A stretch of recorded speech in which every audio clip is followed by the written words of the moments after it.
We are Didi and Arma, and in our daily lives we support people on the path of self-liberation. We teach time-tested energy skills like Qigong, Tai Chi, internal alchemy, traditional nutrition and meditation. We help people release stagnation, build energy, and become aligned with themselves and their purpose in life. In this podcast, we share the methods, skills, and solutions that helped us, our students, and now hopefully you move forward. Let's explore transformation together. Welcome to our podcast, and today we are talking about accelerating our progress through 24-hour training. Progress, right? So this concept of 24-hour training was introduced to me by a teacher who looked at me at a certain point and he said, Arma, I think you are a 24-hour guy. And I was like, okay. What does that mean? So we're going to explore that now. So, and what did he mean with the 24-hour guy? He meant that taking a theme out of the practice and taking that into the day and training that round the clock. So, and that made a lot of difference. We're talking 24-hour. I mean, we're going to talk about that, how that actually still is a 24-hour training, although you're even sleeping or at work. But that's what he meant by that. So, can you give us an example? What kind of team are you talking about bringing? Sure. I mean, there's many themes, of course. There can be something in the physical, there can something being in the energetic training, it can be in the mental training, many approaches. But let's start with a very simple one. Let's start with the physical. So let's say you're training standing practice. You've been doing that for a while. You're opening the spine, you're working on alignment, you're working on structure, you're working on fine-tuning everything. Let's just take the example of alignment, the alignment of the spine, the openness of the spine, and take that as a theme. And you would say, okay, so everywhere I go throughout my day, after my practice, starting in the morning with your routine, then taking that out of the routine into your day. And everywhere you go, you take that alignment with you. Obviously, you can also do that while sitting. It doesn't mean you have to stand. It's like, Armand, but you're talking about standing practice. No. When I'm sitting right now, I'm totally aware of my spine. This is because I did that training. And sitting, standing, that doesn't matter too much for what we're trying to achieve here. We're just creating a very strong link and a very strong anchor for our awareness in the spine. And this is going to have a profound effect on your training because you're going from training maybe to, from like 20 minutes standing in the morning to, no, we're going to take that concept for a couple of weeks into the training. And this is going to grow like crazy. Of course it's going to be, and it's a beautiful adventure. And that's always a nice thing to talk about. Absolutely. Yeah, and I've been practicing this as well. But it was just, was it last week? Last week, I thought, okay, I had this meeting and I have a second job for a couple of hours working for public health. So I was going to a meeting and I was not very much looking forward to it. It was kind of those meetings that you think, long session, a lot of people, in a room that I was like, okay, be very aware of where I was going to sit. And so in the morning, I did all my routines and I did a lot of the, stretching and standing. So I was very conscious of how I was going into that room. Yes. And while I was going into the room, I was very particular I was in time, so I could choose where to sit. And I would sit not with my back to the door and where I could see everyone. So, strategic. Strategic, I was very strategic about it. Good. And then I sat down and I didn't even realize up front that, wow, these chairs are awful. Right. In this, and because I was doing this theme from, okay, I want to sit upright, I want to have my spine nicely open, I want to, if I'm in this meeting, I want to be as open and have a good contribution to this meeting. Sure. And the only way of sitting upright was sitting completely at the front of the seat. Right on the edge, right? On the edge. Yes, yes. So when the other people came in, they sit down and they were leaning backwards. And so this was one of these chairs that you sort of roll back and lean? Yeah. Okay. And people were trying to find a posture where they were comfortable at, but these chairs are just off. Right. So, and I was sitting there and I was quiet and I was sitting there and these people around me, they came in and they sit down and they were kind of not in their best because of this posture. Sure. And then they were looking at me and some people were actually copying me and were also sitting on the edge and now upright as well as they could. Yeah. But then there's the training coming in. I can sit like that for hours. Sure. I mean, that's practicing for years at end. But for a lot of people who are not in this practice, very hard. Yeah, it's hard to sit upright and have your spine nicely open and be very aware of it. So what I was just observing and I was looking around and I could see people trying to and then falling backwards. Yes. Yeah. Kind of moving back. And what does that do with their states, yeah. right? It influences their state immediately and becomes more heavy and becomes more, less positive, I guess, less focused. Absolutely. And, so what happened? The first part of the session was quite all right. Yeah.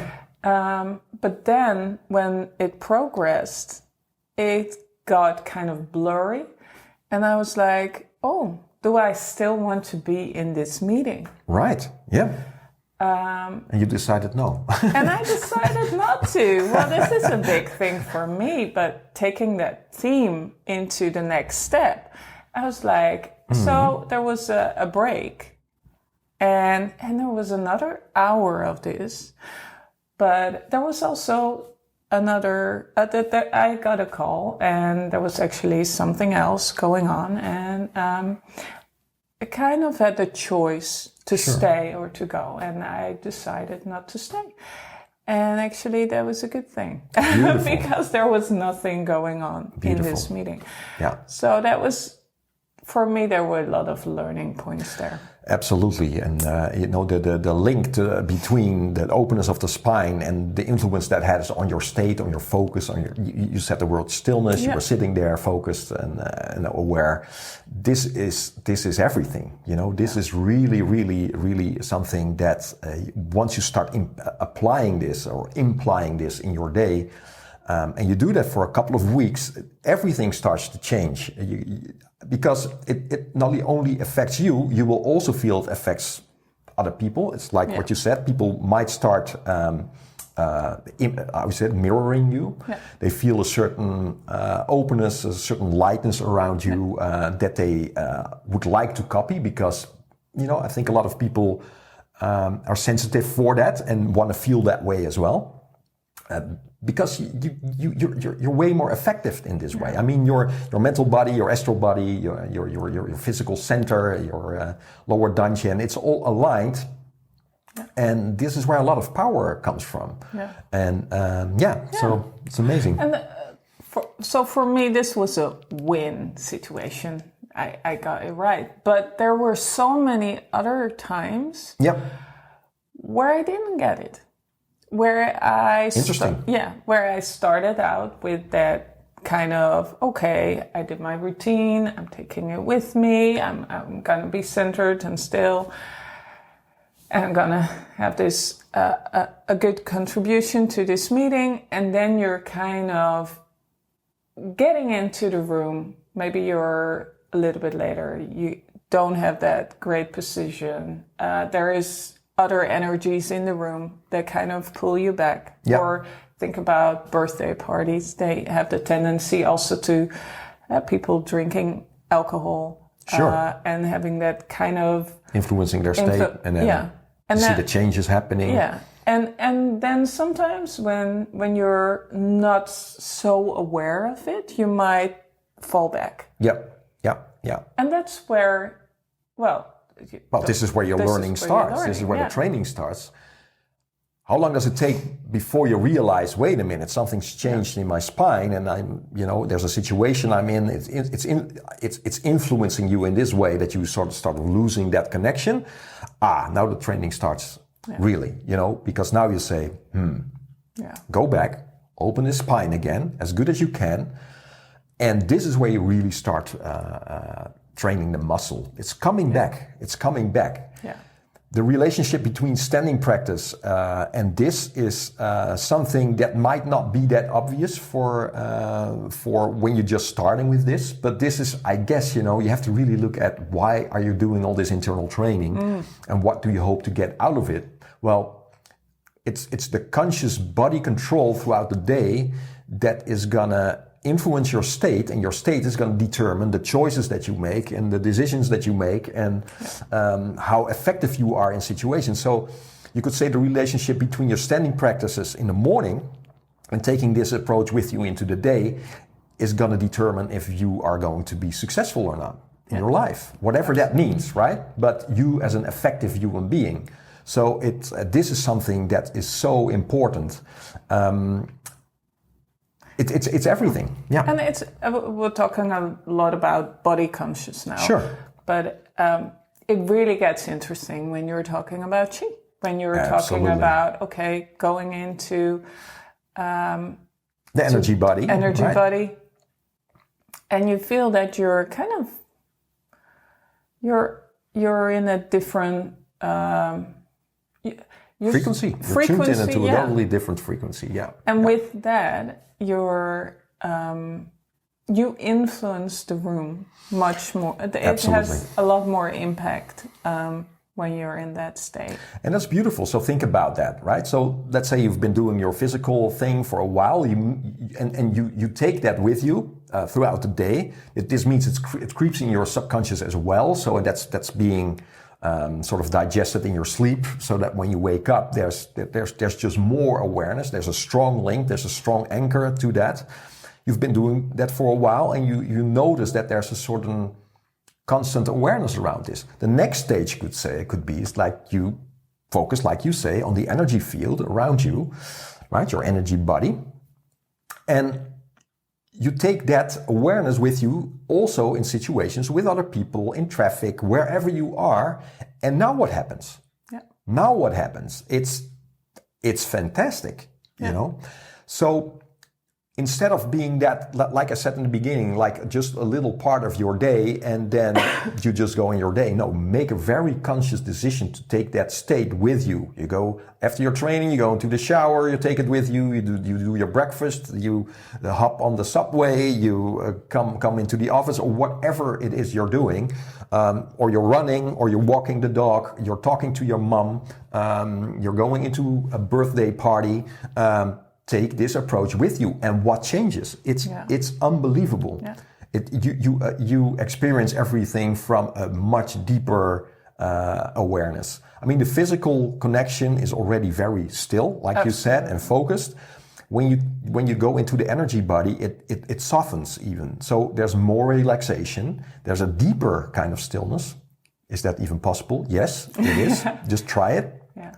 There's a deeper level of focus, and now it's going to have a different effect on people as well. Yeah. So whenever you're in a conversation, you're doing anything, keep reminding yourself to being in that state. Sometimes you might get out again. Well, this is really nice study materials, like why did that happen? What happened? Is it more tiredness? Remember, in the beginning, this can take whatever theme you're taking.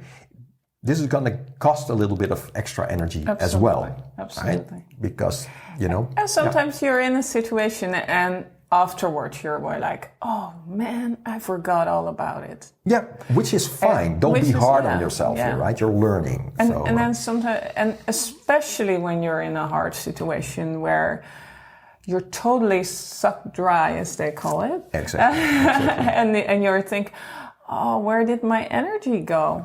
Where was I? And that happens, and that's where your learning starts. Absolutely, So. that's where you really start pumping this muscle, and it's gonna just change your life. Yeah, it's really this is very profound. So I was very glad for this advice. It became a very. It's also, sorry, I was thinking about something. Some people ask me, so about the training, how can I do effective training, etc. And then, of course, we're looking at, your morning ritual, which is fine. You need to reserve some time for that, or your evening practice, whatever you're doing. But when I bring this in, they're like, oh, wait a minute, I can train all the time. I'm like, yeah, but this is what it's for. It's internal training. It's there to transform you, to influence your state and become more effective as a person, more still, more aware, more mindful. This is all mindfulness training, really. You're focusing on a specific theme, taking that with you, and learn from that. You lose it, you come back again. You lose it, you come back again. And at a certain point, there will be a very, very strong connection. It's very close in your awareness. You can choose. You can also think about mental themes, mental trainings, like constant mindfulness about your thoughts, right? It's like really focusing on this observing state in every conversation that you have, in every situation you're in, and it's going to be different. And one important thing, you also mentioned that you're going to lose less energy this way. In the beginning, it's going to take a little bit extra energy because it takes a little bit effort to do that, but think about being focused on the energy body throughout the day, right? And of course, there's going to be intervals. You're going to lose it a little bit, come back again. This is going to boost energy. Absolutely. Right? You're coming out of a meeting and you're like, I don't feel drained. I feel sort of refreshed, and I like that thing as well. It's becoming a radar also to get out of certain situations, right? And this is a very important one. And I think this is one that we're going to explore in the future podcasts as well. These themes are very important. Just how to apply this training in your daily life, but knowing when is enough. Your energy becomes a radar, right? Yeah. Oh yeah. It's like, I'm getting out of here. It's also something. All the exercises that the Qigong exercises, actually the ones that we have in our course, the Core Essentials Qigong course. We have a lot of these exercises. And even when I'm in the meeting, I can do like a kind of, for myself, slow, pour breathing to release. To release in the moment. In the moment. So it's also really doing the exercises sometimes, or when you come in. And if it's hard to do that with other people around you, then you just walk and go to the toilet for a minute, and then you kind of scream. Ah! No. That might be a good release. No, but you can do this everywhere. You learn the releasing methods, and then you can release pretty much everything while you go. And I think that's what the Qigong is really about. It's not just a practice to do for the sake of practice. For the sake of practice, no. It's practice so you become more aware of yourself, be more connected, have the stillness with you, and then really accelerate as a person. Absolutely. The mindfulness, everything, the choice in the moment, is incredible. So like Didi said, there's in the Core Essentials Qigong course, there's a lot of these exercises that you can explore and take with you. It's just great fun. So check that one out. You can see a link in the description if you're curious. And we'll see you in the next video. Yeah, thanks for listening. Thanks for watching. Okay. Bye-bye. Bye.